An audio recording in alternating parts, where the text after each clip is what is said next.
flock of his father-in-law Jethro, the priest of Midian.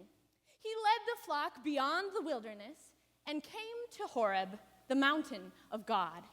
There, the angel of the Lord appeared to him in a flame of fire out of a bush. He looked, and the bush was blazing, yet it was not consumed. Then Moses said, "I must turn aside and look at this great sight and see why the bush is not burned up." When the Lord saw that he had turned aside to see, God called to him out of the bush, "Moses, Moses." "Here I am." "Come no closer. Remove the sandals from your feet, for the ground on which you are walking is holy."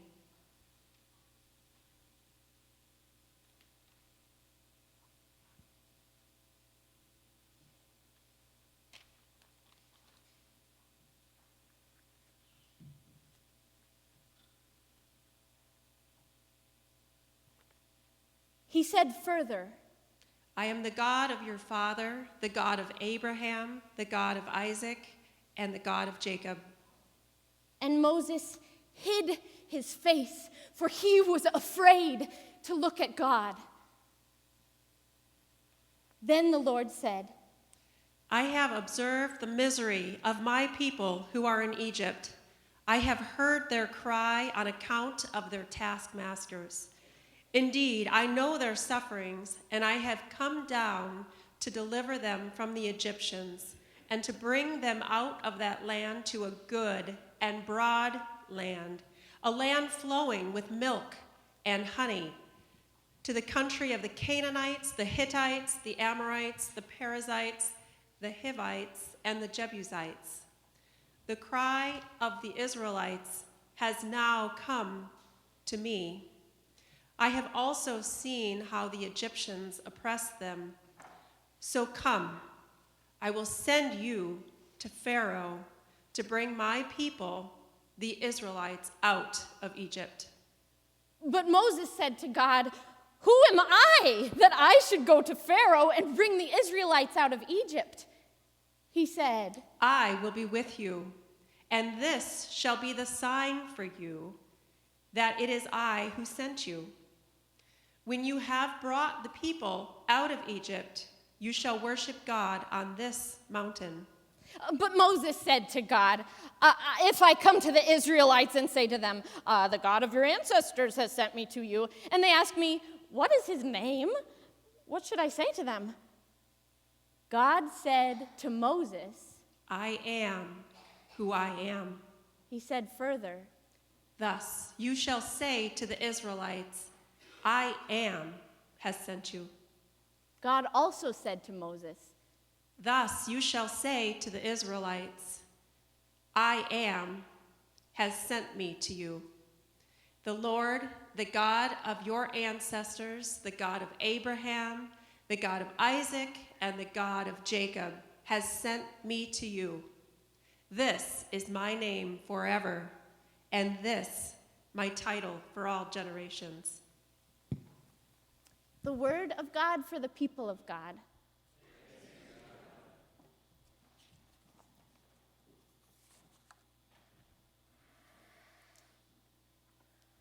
I'm Rae, the worship director here at Calvary. Something the youth group has been talking about the last couple weeks is the word notice. This word has really been sticking in my mind lately. Notice. Let's take a moment right now to take advantage of this word. We just presented a text from thousands of years ago. This God, the God that presented themselves through that flame to that man, get this, that God is here right now. So let's just take a moment in silence to notice this God.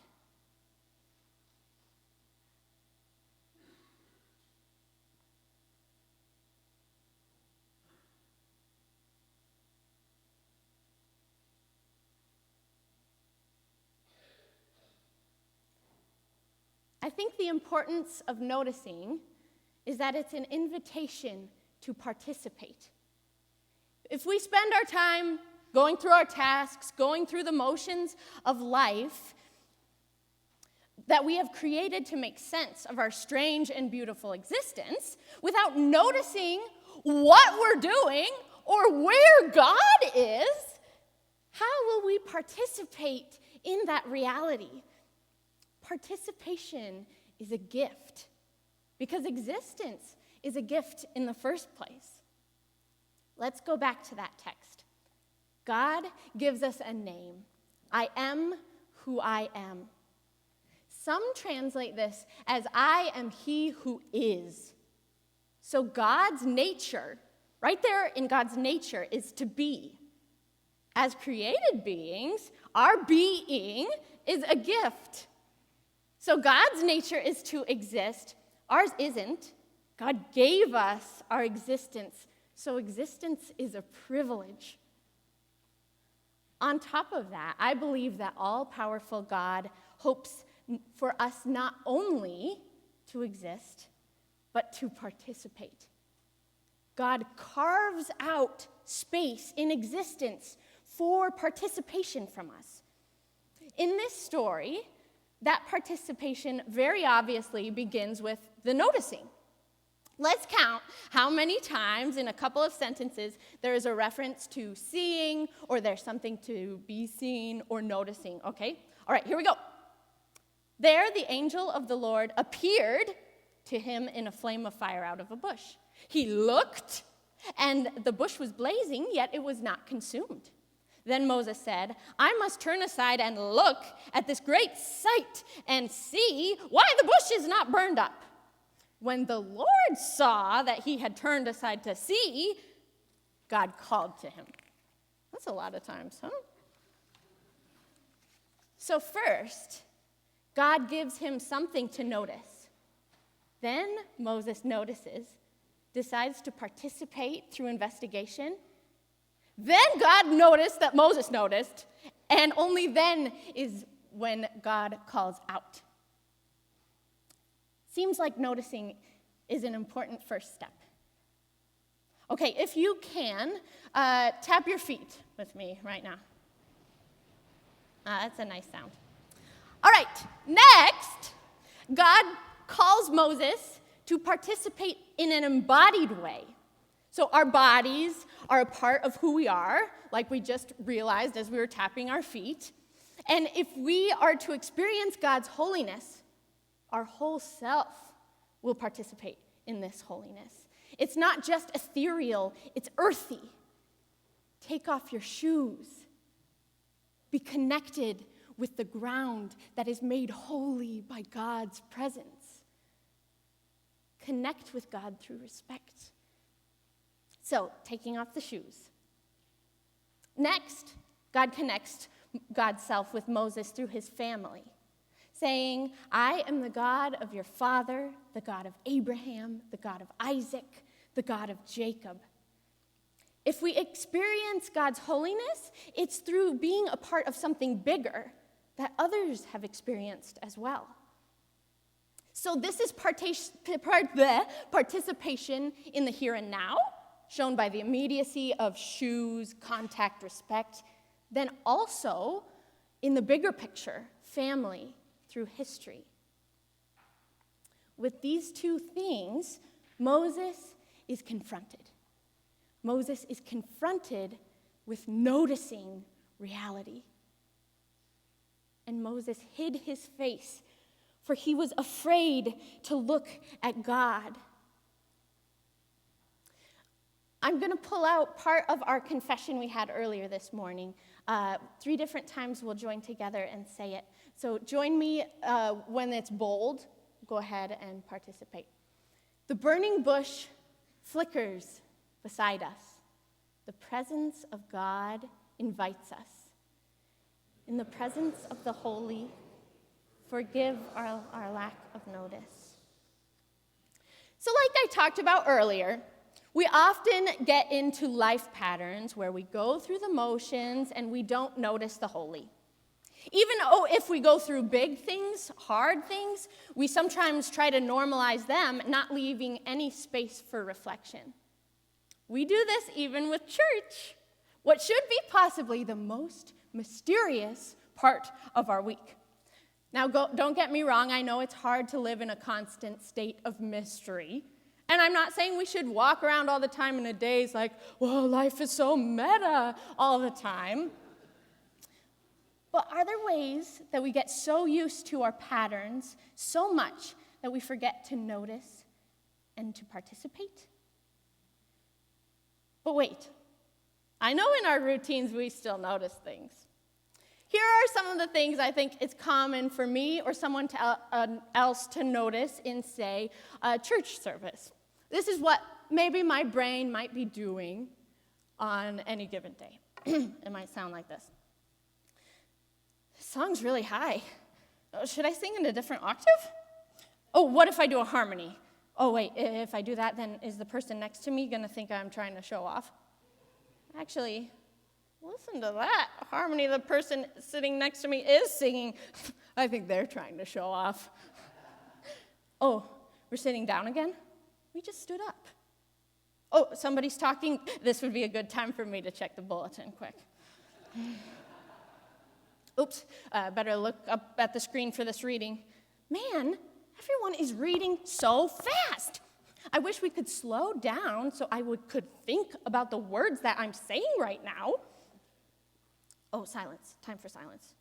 Oh, that baby's talking is ruining my moment of silence. Does it seem like this silence is going on and on? No, maybe that's the right length, so I can really focus in. I forgot the butter when I went to Aldi.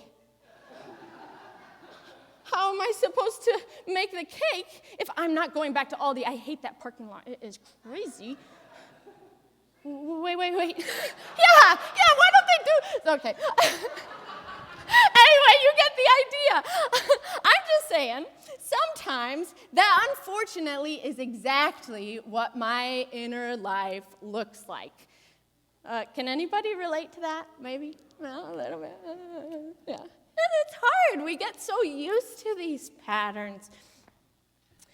What are the things that we are noticing? Are we participating? And Moses hid his face, for he was afraid to look at God. Hid his face, for he was afraid to look at God.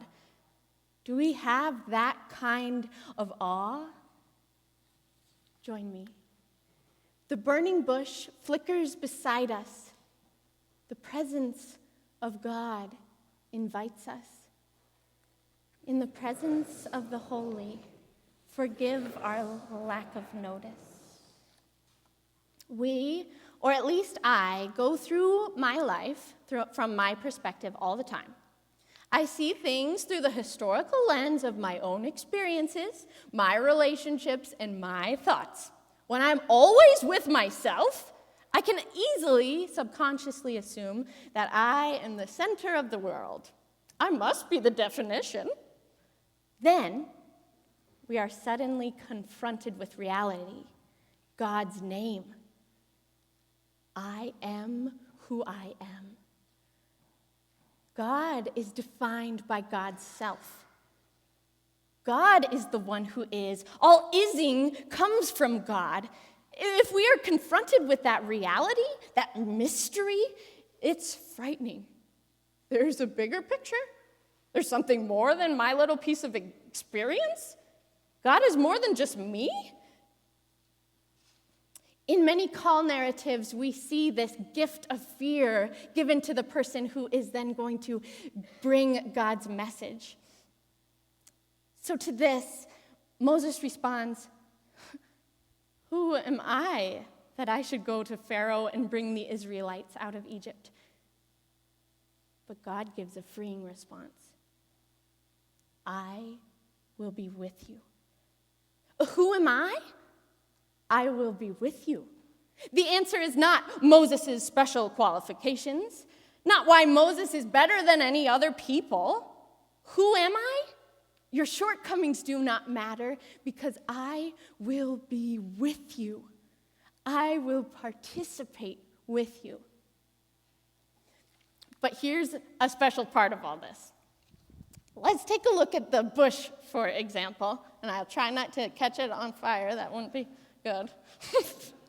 Okay, so if this is our bush, this bush is blazing with the holy presence of God in it, and yet it is not consumed. The integrity of this bush is not compromised. It wasn't used and then, oh, it's a pile of ashes. Thomas White says this: God's holiness does not destroy the integrity of the creature in whom he becomes manifest, but by his grace preserves and ennobles her in proximity to God. I'm going to read that again.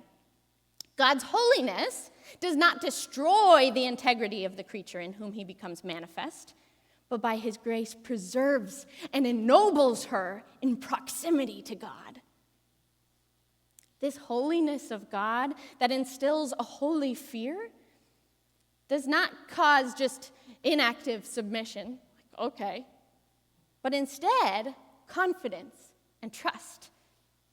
So what we see in this bush can be an example of what we see in Moses. The conversation between God and Moses continues as a dialogue, participation together. So Moses experiences the fear and awe of God, but then in the midst of that, continues to boldly talk to God about his doubts and concerns. He brings up, hey, I'm not very eloquent. I can't really, give a rousing speech. And so God hears this. God knows this already, but he hears the concern, and God gives space for the concerns and the doubts of the specific person God is working with. Despite God's power and perfection, God desires to work with us, to carve out that space, to participate intimately. So let's not forget the bigger context. This was a little story, but in Exodus 1, at the beginning, before this conversation, we hear the state of the world they're living in right now. Eventually, a new king came to power in Egypt, who knew nothing about Joseph or what he had done. He said to his people, "Look, the people of Israel now outnumber us and are stronger than we are. We must make a plan to keep them from growing even more. If we don't, and if war breaks out, they will join our enemies and fight against us. Then they will escape from the country." So the Egyptians made the Israelites their slaves. They appointed brutal slave drivers over them, hoping to wear them down with crushing labor. They forced them to build the cities of Pithom and Ramses as supply centers for the king. But the more the Egyptians oppressed them, the more the Israelites multiplied and spread, and the more alarmed the Egyptians became. So the Egyptians worked the people of Israel without mercy. They made their lives bitter, forcing them to mix mortar and make bricks and do all the work in the fields. They were ruthless in all their demands. After we hear this context, then we hear about a string of women who do bold things to keep people alive. Shiphrah and Puah are midwives the Pharaoh commands to kill all boys that Hebrew women give birth to. They didn't, and come up with a clever way to cover it up. God is then very pleased with what they did. Then the Pharaoh commands everyone to kill the boys, but one brave woman, Jochebed, hides her newborn son for 3 months. And somehow she must trust God enough to make a basket and put her baby in the basket in the river. Okay, that's a lot of trust.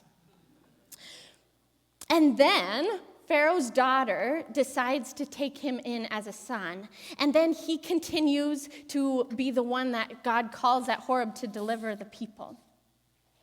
Now, I don't mean to just gloss over the work of these people because their work would be a whole other sermon, but I don't want to leave out the importance of their participation in God's work.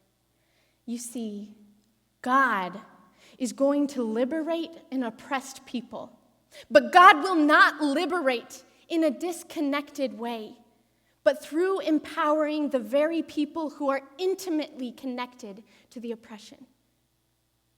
God notices the cry of God's children. I have observed the misery of my people who are in Egypt. I have heard their cry on account of their taskmasters. Indeed, I know their sufferings, and I have come down to deliver them from the Egyptians and to bring them up out of that land into a good, broad land. The cry of the Israelites has now come to me. I have also seen how the Egyptians oppress them. So come, creating that space for participation. I will send you to Pharaoh to bring my people, the Israelites, out of Egypt. God truly notices, then God truly participates. The mountain that this conversation happens on is called Horeb, which means wasteland. Our God interacts in some of the most unexpected places. In the wasteland, the angel of the Lord appears to a shepherd to bring news of the liberation of God's children. This doesn't sound familiar at all. Something maybe big that's going to happen later. The message is going to be shared to some shepherds. Savior. Christmas. Yeah. All right, let's take another moment of silent reflection. What is God giving you to notice? Will you engage God's invitation to participate? Take a moment.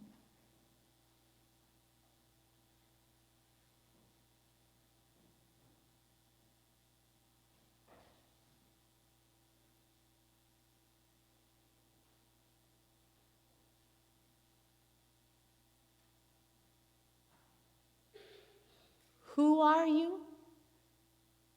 God will be with you. The burning bush flickers beside us. The presence of God invites us. In the presence of the holy, teach us to notice.